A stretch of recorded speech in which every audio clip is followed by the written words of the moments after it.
My train stalker. I've been an avid reader on Reddit for about a year now, thanks to my boyfriend showing me, but this is the first time I've posted, only because I want to let Reddit know about one of my many creeper experiences. For your information, I'm a petite blonde female living in Australia. I was 18 at the time and had not gotten my license yet, so every day I would have to catch a bus, a train, then another bus to work, and the same way on the way back from work. I was waiting at the bus stop at the train station before work one morning, and a tall guy with glasses came and sat next to me. He looked around 30 years old. It's illegal to smoke at the train station, but I saw the guy get out a pack of cigarettes and light up. He offered me one, and the ciggy fiend I am, I said yes. Frankly, I was dying for a cigarette before work. He told me his name was Dave and sat next to me when the bus came. We talked in a friendly manner, and I discovered we caught the same bus and train to and from work.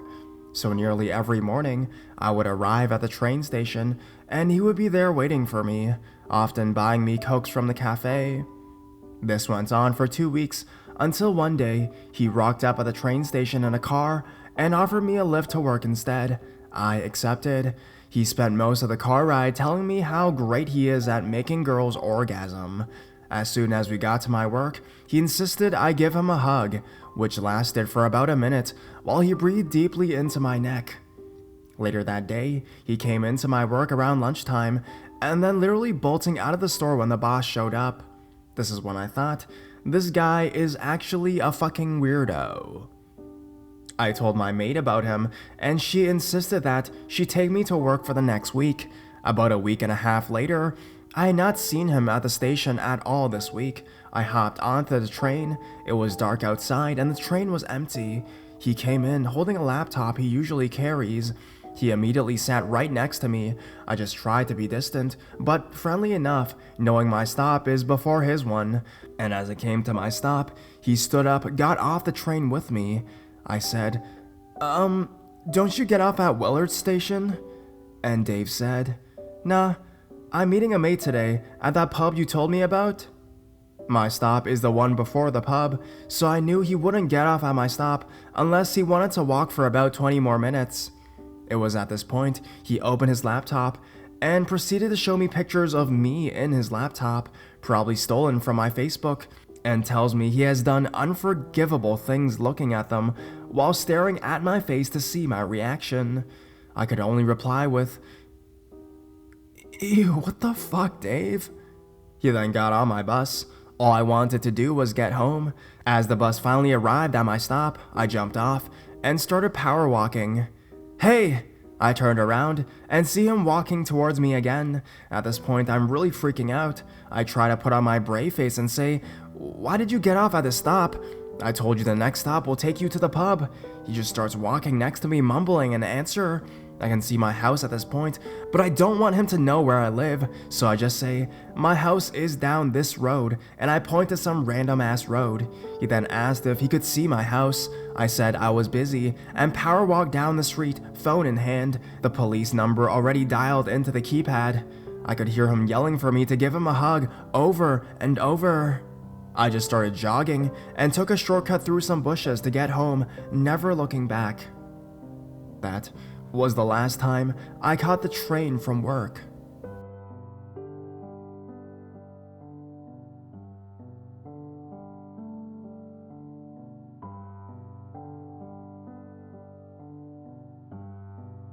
NeoNazi on the train. Okay, so some background information. My boyfriend and I went to visit Spain. Note, we are from the UK. This summer, and we were staying in his dad's new villa, which was located just out of a large city in the mountains. To get to it, you had to take an hour-long train from the city center and then walk through a tiny village along a motorway. No path, just in the road, and then trek up the mountain.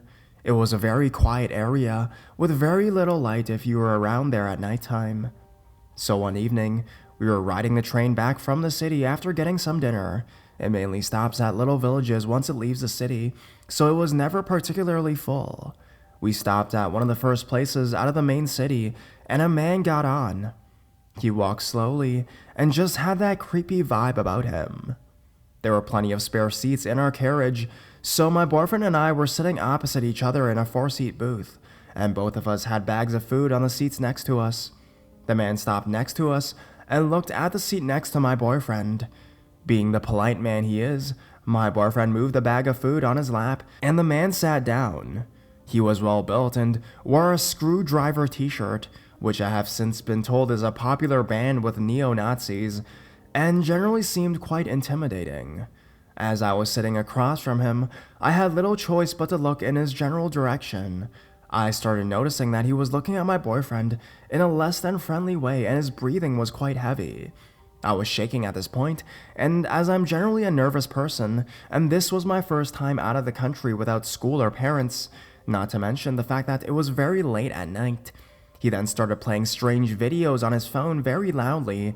I couldn't understand them, but they seemed pretty aggressive. We soon came to another station, which is when I was properly freaked out.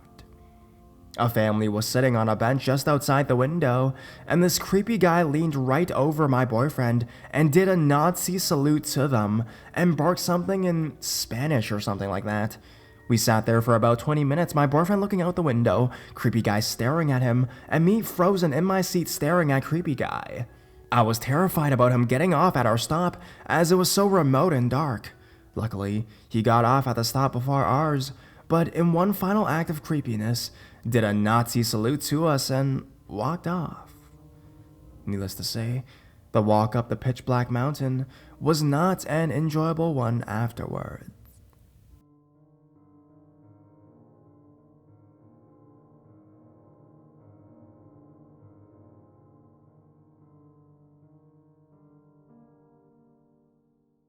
Messed up train incident. I spent a weekend in Dublin on the lash with some friends, and I was a bit sore on the Sunday, as I'm sure you can imagine. I picked up a few cans of beer in Houston Station and boarded the last train that night. It was around 9 p.m. and it was pitch black outside, and had been dark since around 5. I got on one of the front carriages and just walked all the way to the back. I don't want to be near anyone and wouldn't mind a carriage all to myself, so off I go to the back. I get to the last one, and sure enough there's nobody in it. Lovely job. If you're unfamiliar with the carriages, they have a table with 4 seats around it. So I make myself comfortable, crack open a beer, and the train starts to move. About 5 minutes into the journey, this fella in his 50s or so comes in and sits a few seats up from me. He makes eye contact with me, and I nod as if to say hello, but I get no reaction. He's just staring at me like really weird.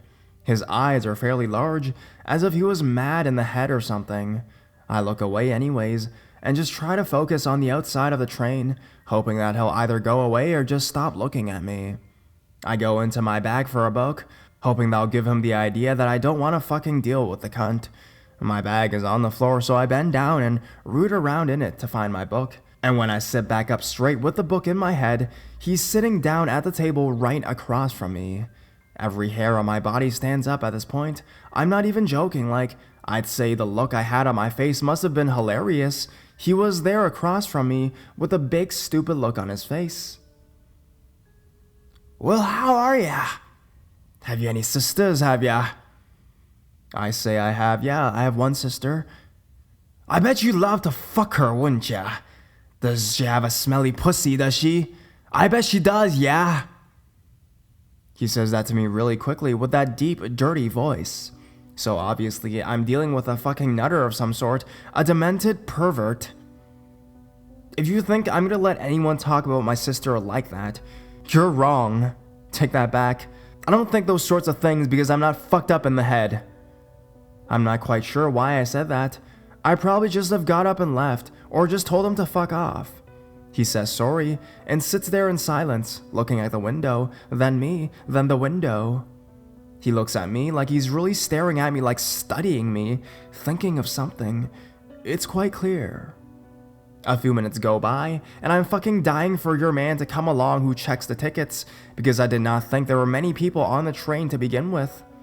Just as I finish my can and get another from my bag, he lunges at me with those eyes of all his crazy fucking like. He starts choking me with both of his hands, and he hops up on the table, so he's kneeling on it with both hands, squeezing the shit out of my neck. Now, it's cliche to say time went as if it was slow motion, but that's really how it felt. Despite it feeling like time slowed down, I felt like I didn't have time to think about the situation that much, because I couldn't focus on anything but the pain in my neck. My windpipe was fully closed, with the front of it touching the back. My god, the pain was brutal, and I couldn't catch my breath at all. I studied self-defense as a teenager, and there was a move you can do to get your arm over one of his arms and under the other arm, and then if you turn, you'll disrupt his grip. I did that and it worked, and I had about 1 or 2 seconds to react, so as I'm pushing him off his hold on my neck, I'm able to connect with his chin and knock him back a bit. I jump up, still trying to catch my breath, and get over the awful pain in my throat, and I just lay into him, punch after punch, and he still has that stupid fucking look on his face. I stop hitting him, and I'm exhausted.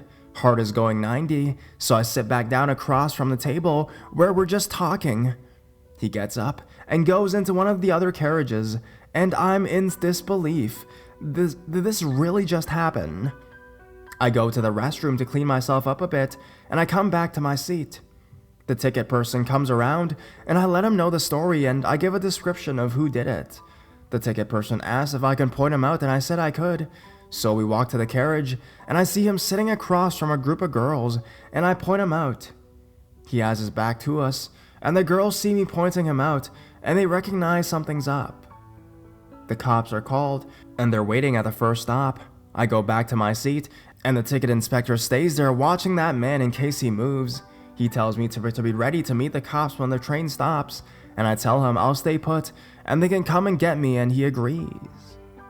The train stops anyways. The people get off, and he's one of them. He's grabbed by the police, handcuffed, and led away. I can see all this out my window.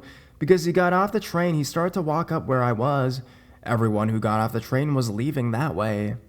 A cop comes into my carriage and asks me to come to the station with him so I can make a formal statement.